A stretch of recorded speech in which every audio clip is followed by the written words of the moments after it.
Hello guys, कैसे हैं आप सब। तो थंबनेल से आपको पता चल गया होगा कि एसएससी जीडी का प्रीवियस ईयर क्वेश्चन का जीके का हम लोग क्वेश्चन इस वीडियो में देखेंगे। तो चलिए स्टार्ट करते हुए पहले क्वेश्चन से। भारतीय संविधान का कौन सा संवैधानिक संशोधन भारत में राष्ट्रीय पिछड़ा वर्ग आयोग की स्थापना से संबंधित है। ऑप्शन है आपके संविधान का 86वां संशोधन, यहाँ पे मैं लिख दे रहा हूँ, ये 86वां संशोधन, 104वां संशोधन, 104वां संशोधन, 84वां संशोधन, ये 84वां संशोधन और 102वां संशोधन, ये 102वां संशोधन। तो इसका करेक्ट ऑप्शन ऑप्शन नंबर 4 हो जाएगा। 102वां अधिनियम जो है 2018 में लागू हुआ, ये पिछड़े वर्ग आयोग से संबंधित है। और बात कर लें ये तीनों और ऑप्शन के, तो 86वां अधिनियम 2002 क्या है, तो 86वां अधिनियम ये संविधान में शिक्षा के अधिकार को मौलिक अधिकार बनाने से संबंधित है। ये आर्टिकल 21A का समावेशन किया गया, हमारे मूल अधिकार जो कि भाग 3 में दिए गए हैं उसमें इसको जोड़ा गया। और यह प्रावधान करता है कि 6 वर्ष से 14 वर्ष के जितने भी बच्चे हैं वो राज्य का ये कर्तव्य होगा कि सभी बच्चों को निःशुल्क और अनिवार्य शिक्षा प्रदान करें। ठीक, उसी प्रकार नेक्स्ट बात करें ऑप्शन 2 जो है संविधान का 104वां संशोधन। तो 104वां संशोधन अधिनियम 2019 में पारित किया गया था। ठीक, और इसका मुख्य उद्देश्य था कि लोकसभा और राज्य विधानसभाओं में एससी और एसटी यानी कि अनुसूचित जातियों और अनुसूचित जनजातियों के लिए सीटों का आरक्षण जो है अवधि बढ़ाने और आंग्ल भारतीय समुदाय के सीटों के आरक्षण को समाप्त करने से संबंधित था। और ये आंग्ल भारतीय समूहों के लिए जो सीट लागू होते थे उसको ये 21 जनवरी 2020 से समाप्त कर दिया गया है। ठीक, तो 104वां संविधान संशोधन इससे हो गया। उसी प्रकार हम बात करें 84वां संविधान संशोधन का, तो ये 84वां संविधान संशोधन 2001 जो है ये मुख्य रूप से लोकसभा और राज्य विधानसभाओं में सीटों के परिसीमन पर रोक लगाने और आगे बढ़ाने से संबंधित है। तो आई होप आप लोगों को इस वीडियो से इतनी जानकारी मिली होगी, इस क्वेश्चन से, सॉरी। तो नेक्स्ट क्वेश्चन की तरफ आगे बढ़ते हैं। तो देख सकते हैं कि किस प्रकार के जीडी में क्वेश्चन प्रीवियस ईयर में पूछे गए हैं। तो यहाँ दूसरा नंबर क्वेश्चन है कि आपके चेक पर magnetic ink character recognition number के पहले 3 अंक के कोड को निर्दिष्ट करते हैं जिसमें आपका बैंक खाता है। तो पहला 3 अंक के कोड को मतलब क्या कहते हैं, बैंक, शाखा, शहर, देश। तो ये पहला जो 3 अंक होता है वो शहर होता है। ठीक, देखिए आपके कोई भी मैग्नेटिक इंक कैरेक्टर जो आप चेक पे होता है नंबर 9 डिजिट्स का, तो मान लेते हैं कि ये 4000021001, ये एक कम कर देते हैं यहाँ पे। देखिए ये 9 डिजिट का अंक हो गया, जिसमें ये पहला 3 डिजिट जो होता है उसी को क्वेश्चन में पूछा है कि पहला 3 डिजिट क्या होता है, तो ये शहर का नाम है। जैसे मान लीजिए कि दिल्ली शहर में आप हैं, दिल्ली शहर का ये चेक है तो दिल्ली शहर का इसमें नाम का कोड होगा। ये सेकंड डिजिट जो होता है किस बैंक का वो चेक है उस बैंक का होता है, क्लियर। वहीं पे थर्ड जो होता है वो शाखा का कोड होता है, मतलब ब्रांच का कोड होता है, समझे। तो यही क्वेश्चन पूछा है ब्रांच कोड बैंक का। तो चलिए नेक्स्ट क्वेश्चन में आगे बढ़ते हैं। अगला है पद्मश्री से सम्मानित शोभना नारायण। शोभना नारायण किस भारतीय शास्त्रीय नृत्य से संबंधित है, तो शोभना नारायण का संबंध कथक से है। ठीक, तो ये देखिए लोक नृत्य और शास्त्रीय संगीत से भी क्वेश्चन आते हैं। अगला क्वेश्चन है कि पारिस्थितिकी के संदर्भ में सहजीविता क्या है। सहजीविता, तो ऑप्शन 1 संसाधनों के लिए जीवों के बीच प्रतिस्पर्धा, ऑप्शन बी प्रकाश संश्लेषण की प्रक्रिया, ऑप्शन सी तत्वों जीवों का अपने प्राकृतिक आवास में अनियमित संचलन, और 4 नंबर ऑप्शन है कि विभिन्न प्रजातियों के बीच घनिष्ठ और दीर्घकालिक परस्पर संबंध। तो सहजीविता नाम से ही संबंधित है, 4 नंबर क्लियर हो जाएगा, विभिन्न प्रजातियों के बीच घनिष्ठ और दीर्घकालिक परस्पर संबंध से।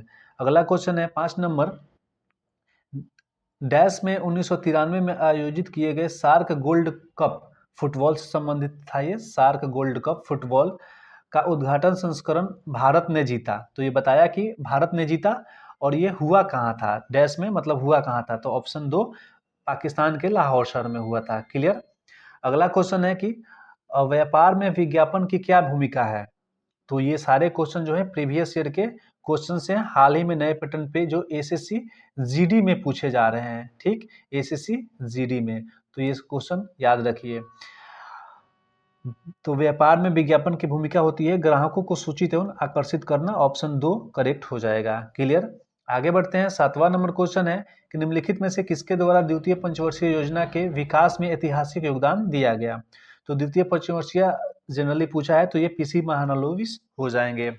अगला क्वेश्चन पूछता है 8वां नंबर, निम्नलिखित में से कौन सा या कौन से टेबल टेनिस का या के अन्य ऐतिहासिक नाम है, मतलब टेबल टेनिस के अन्य नाम कौन कौन से हैं। Option A Gossima, option B whiff whaff, option number C ping pong. तो ये तीनों नाम जो हैं ये सही हैं, ये तीनों टेबल टेनिस के ऐतिहासिक नाम हैं। तो ऑप्शन 3 हमारा करेक्ट हो जाएगा। क्लियर। आगे बढ़ते हैं। निम्नलिखित गायकों में से कौन पद्मश्री, पद्म भूषण और पद्म विभूषण तीनों पुरस्कारों का प्राप्त करता है। तो आपको पता होगा कि भारत में ये 4 जो शीर्ष पुरस्कार होते हैं, पहला जैसे कि भारत रत्न होता है, उसके बाद सेकंड नंबर का माना जाता है पद्म विभूषण को। ये पद्म 3 होते हैं, पद्म विभूषण, पद्म भूषण और पद्मश्री। तो ये पद्म भूषण, फिर पद्म भूषण और फिर लास्ट में होता है पद्मश्री। तो ये 3 जो है पद्म पुरस्कार इनको मिला है एसपी बाला सुब्रमण्यम जी को। क्लियर।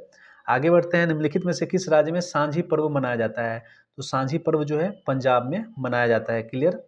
अगला क्वेश्चन 11 नंबर है 1919 अधिनियम किस अधिनियम के द्वारा, 1919 में अधिनियम किस अधिनियम के द्वारा ब्रिटिश भारत के प्रांतों में द्वैत शासन प्रणाली का आरंभ किया। तो द्वैत शासन प्रणाली का आरंभ किया भारत सरकार अधिनियम जो था 1935। क्लियर। 1935 याद रखिए। अगला क्वेश्चन बढ़ते हैं। 12वां नंबर क्वेश्चन है कि अर्जुन सिंह धुर्वे को किस नृत्य शैली को बढ़ावा देने के उनके अथक प्रयासों के लिए पद्मश्री से सम्मानित किया गया। तो यहाँ पे अर्जुन सिंह धुर्वे बैगा नृत्य से संबंधित है, यहाँ पे बैगा नृत्य क्लियर हो जाएगा। अगला क्वेश्चन 13वां नंबर है 2011 की जनगणना के अनुसार 7 बहन यानी कि 7 सिस्टर राज्यों में से किस राज्य की साक्षरता दर सबसे कम है। तो यहाँ पे साक्षरता दर सबसे कम पूछ रहा है, सॉरी सबसे अधिक है, यहाँ पे कम नहीं अधिक है, तो मिजोरम की हो जाएगी ऑप्शन के अकॉर्डिंग। अगला क्वेश्चन है भारतीय संविधान के किस अनुच्छेद के तहत राज्यों को समाज के कमजोर वर्गों के आर्थिक हितों को बढ़ावा देना आवश्यक है। तो ये जनरली आर्टिकल के बारे में पूछा है कि किस आर्टिकल में। तो आपने पढ़ा होगा जो हमारे राज्य के नीति निर्देशक तत्व हैं उनमें 36 से 51 तक हैं, वो 36 के 51 तक हैं और उसमें राज्य के हितों को मतलब कमजोर वर्ग के राज्य के आर्थिक हितों को बढ़ावा देने से रिलेटेड अनुच्छेद 46 जो है वो संबंधित है। ठीक। अगला क्वेश्चन है सतलज नदी का वैदिक नाम क्या है जो ऋग्वेद में वर्णित है। मतलब सतलज नदी का जो नाम है ऋग्वेद में उसको क्या बोला जाता था। तो ऑप्शन 2 शतुद्री है। क्लियर। तो आपको ये क्वेश्चन देख के पता चल रहा होगा कि लेवल क्या होता है जीडी का भी। तो आई होप आप इस वीडियो को अंत तक जरूर देखेंगे और नए होंगे तो चैनल को सब्सक्राइब करेंगे क्योंकि इस प्रकार के वीडियो आपको डेली मिलते रहेंगे। और अगर लगातार आप ऐसे वीडियो ही देखेंगे तो आपको जीके के सारे क्वेश्चन क्लियर हो जाएंगे।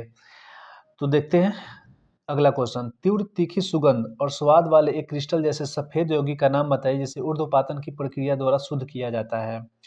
तो तीखी सुगंध और स्वाद वाले एक क्रिस्टल जैसे सफेद यौगिक का नाम है कपूर। ऊर्ध्वपातन का कहीं नाम आ जाए तो कपूर ही समझिए आंसर होता है। अगला भारतीय जनगणना 2011 के अनुसार निम्नलिखित में से किस राज्य में न्यूनतम जनसंख्या वृद्धि है। तो ये केरल करेक्ट हो जाएगा। नेक्स्ट 18वां नंबर क्वेश्चन निम्नलिखित में से किस केंद्रीय मंत्री ने सितंबर 2024 में भूनीर फोटो लॉन्च किया। तो ये जल शक्ति मंत्रालय का काम है, CR पाटिल थे उस समय 2024 में, उन्हीं का ये काम था। अगला क्वेश्चन 2019 नंबर है निम्नलिखित में से किसे जून 2024 में केंद्रीय महिला एवं बाल विकास मंत्री थे। ये करंट का क्वेश्चन है, 2024 में एग्जाम हुए थे उनका करंट से रिलेटेड है। जून 2024 में केंद्रीय महिला एवं बाल विकास मंत्री किया गया श्री अन्नपूर्णा देवी जी को। ऑप्शन 1 करेक्ट हो जाएगा। क्लियर।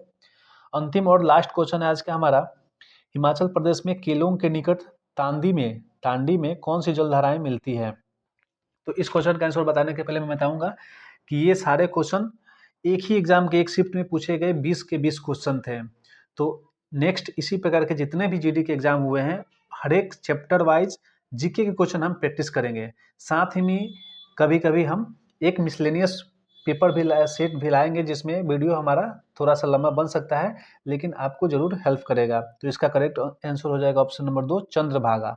हिमाचल प्रदेश में केलोंग के निकट टांडी में कौन सी जलधारा बढ़ती है? चंद्रभागा।